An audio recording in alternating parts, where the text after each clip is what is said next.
And most people have no clue, no idea.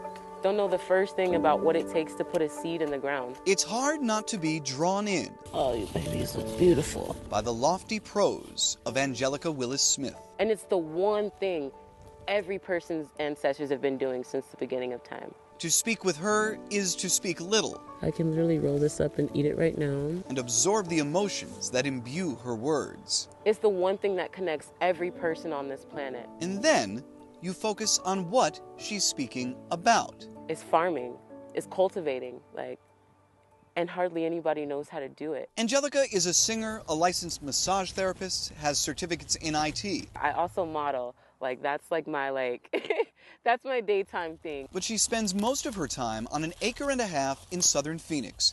And that, among everything, makes her rare. People like myself who are young, single, are out here living in the world. There's not a push to get us back into the earth. Farming has long been the domain of older white men.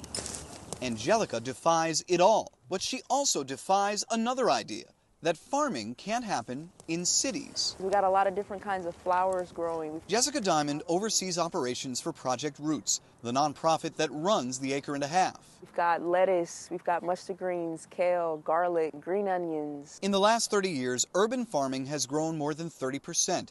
It's hailed now as a potential path to bring food security to areas with little.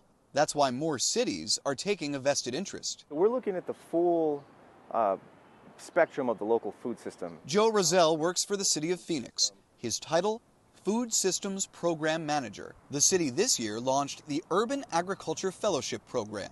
They'll pay 9 Phoenix residents between 18 and 24 to work on 9 Phoenix farms. Loosen your roots. One of the 9, let you breathe. Angelica. That's beautiful. We hope that by the end of the year, they have great relationships with the farms and they choose this as a career path for the future. These are humble efforts. Few cities are trying fellowships. This one is funded by the American Rescue Plan, meaning the funds are temporary. And 9 fellowships don't erase that there are far more farm owners over 75 than under 35. I think the average age of a farmer is about 60, 61. The median age of farmers is 60-something years old. But listen to Angelica. Give a nice little hug and a push. And try not to be drawn in by the higher purpose she professes. Everybody who comes here sees it just a little bit more. Every time they visit, that I'm no different than you, and you're no different than me, because we all have the same basic needs. There's so many other things that I could be doing, but this place keeps me here. In Phoenix, I'm Matt Pearl.